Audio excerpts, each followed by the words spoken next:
नमस्कार दोस्तों, स्वागत है आप सभी का मेरे इस YouTube चैनल पे। तो आज जो किताब मैं आपके लिए लेकर आया हूँ वो है विनीत वाजपेयी जी की प्रलय, जो कि हड़प्पा सीरीज का सेकंड पार्ट है। तो चलिए सबसे पहले कहानी की बात करते हैं। तो जैसे कि हड़प्पा में इसमें दो फेज में हमारी कहानी चल रही होती है।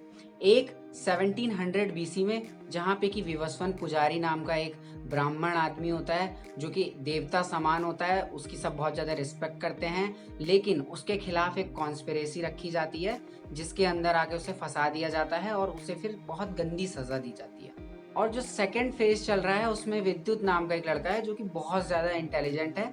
वो 35 साल का एक आदमी है और मतलब सब लोग उससे बहुत ज़्यादा प्रभावित हैं। वो बिजनेस में भी बहुत अच्छा है, लेकिन अचानक से उसे कॉल आती है और उसे काशी को जाना पड़ जाता है। तो जब वो काशी जाता है, काशी पहुंचने के बाद ही उसके ऊपर एक के बाद एक हमले होने शुरू हो जाते हैं। और वो जब अपने जो उसके ग्रैंड मास्टर होते हैं उनसे पूछता है कि ऐसा मेरे साथ क्यों हो रहा है, तो वो फिर एक जो कहानी, एक कर्स जो पड़ रखा है उनकी पूरी फैमिली पे, जिसकी वजह से ये सब हो रही हैं, चीज़ें हो रही हैं, वो सारी चीज़ें बताता है। तो ये फर्स्ट पार्ट में हुआ था। अब सेकंड पार्ट में क्या था कि फर्स्ट पार्ट में एक प्रलय आने वाला था। तो वो प्रलय क्यों आया, कैसे आया, उसकी क्या वजह थी, उसमें उसकी वजह से क्या-क्या जो कर्सेस हैं वो पड़े इनकी फैमिली के ऊपर या पूरी दुनिया के ऊपर क्या प्रभाव पड़ा उसका, उसके बारे में इसके सेकंड पार्ट में आगे बताया गया है। तो चलिए अब बात करते हैं किन तरह के लोगों को यह किताब पढ़नी चाहिए और कौन इसे इग्नोर कर सकते हैं। तो देखिए, ये एक माइथोलॉजी फिक्शन किताब है और मैं वाकई में बता रहा हूँ, अगर आपने शिवा ट्रायलॉजी या अश्विन सांघी की भारत सीरीज़ या देवलोक पटनायक की आपने बुक्स पढ़ी हैं, आपको ये सारी बुक्स पसंद हैं, तो मैं 100% श्योर हूँ कि आपको इससे पढ़ना ही चाहिए। क्योंकि अगर आपने उनको एंजॉय किया है तो ये हड़प्पा सीरीज़ भी आपको बहुत ज़्यादा पसंद आएगी। ऐसा नहीं है कि इसकी कहानी भी उसकी तरह है, लेकिन आप जैसे उसमें वो किताबें जैसे काफ़ी ज़्यादा इन्फॉर्मेटिव है, काफ़ी ज़्यादा मज़ा आता है, ट्विस्ट से भरी हैं, वैसे ही ये किताबें भी हैं। तो मैं उसमें तो श्योर हूँ कि अगर आपने वो किताबें पढ़ी हैं तो आप इस किताब को बहुत ज़्यादा एंजॉय करेंगे। और अगर माइथोलॉजी के साथ-साथ आपको हिस्ट्री भी पसंद है, तो आपके लिए एक प्लस पॉइंट हो जाएगा, क्योंकि इस किताब में हिस्ट्री से रिलेटेड काफ़ी सारी चीज़ें डिस्कस करी गई हैं।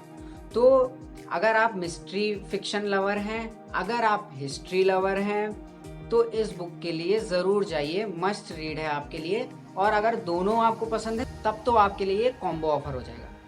नापसंद करने जैसी इसमें कोई भी चीज़ नहीं है। इसमें एक अच्छी बात ये है, इसकी लैंग्वेज बहुत अच्छी है।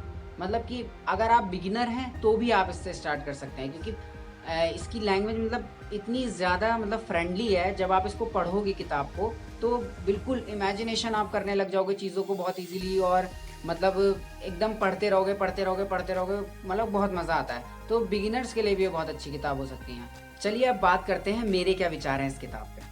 तो जैसे कि ये हड़प्पा सीरीज़ का सेकंड पार्ट है और फर्स्ट पार्ट था हड़प्पा, तो इसमें जो इन्फॉर्मेशन है वो वाक़ई में वो भी अपग्रेड हो गई है। मतलब जैसे-जैसे सीरीज़ में मैं आगे बढ़ता जा रहा हूँ, और ज़्यादा ट्विस्ट आते जा रहे हैं और ज़्यादा थ्रिल बढ़ता जा रहा है, मतलब सब कुछ और ज़्यादा अच्छा होता जा रहा है। तो ये सेकंड पार्ट जो है ये मुझे बेसिकली बहुत ज़्यादा इन्फॉर्मेटिव लगा। मतलब इसमें हिस्ट्री से रिलेटेड और काफ़ी अलग-अलग टॉपिक से रिलेटेड बहुत सारे डिस्कशंस हुए हैं। तो उन्हें पढ़ने में बहुत ज़्यादा मज़ा आया मुझे। उसके बाद अब मतलब मेरे लिए थर्ड पार्ट के लिए और ज़्यादा एक्सपेक्टेशन बहुत हाई हो गई है मेरे लिए। तो मतलब मुझे बहुत ज़्यादा मज़ा आया इस सीरीज़ को पढ़ने में। तो मेरी तरफ से तो अगर आप माइथोलॉजी पढ़ते हो तो हाईली रिकमेंडेड है ये किताब। और दूसरा, अगर आप बिगिनर हो और माइथोलॉजी पढ़ना चाहते हो तो भी आपके लिए भी ये हाईली रिकमेंडेड है। चलिए अब आप भी इस किताब को पढ़िए और आपको कैसी लगी ये नीचे कमेंट बॉक्स में बताइए। धन्यवाद दोस्तों। अगर मेरी वीडियो पसंद आए तो मेरी वीडियो को लाइक करें और चैनल को सब्सक्राइब करें।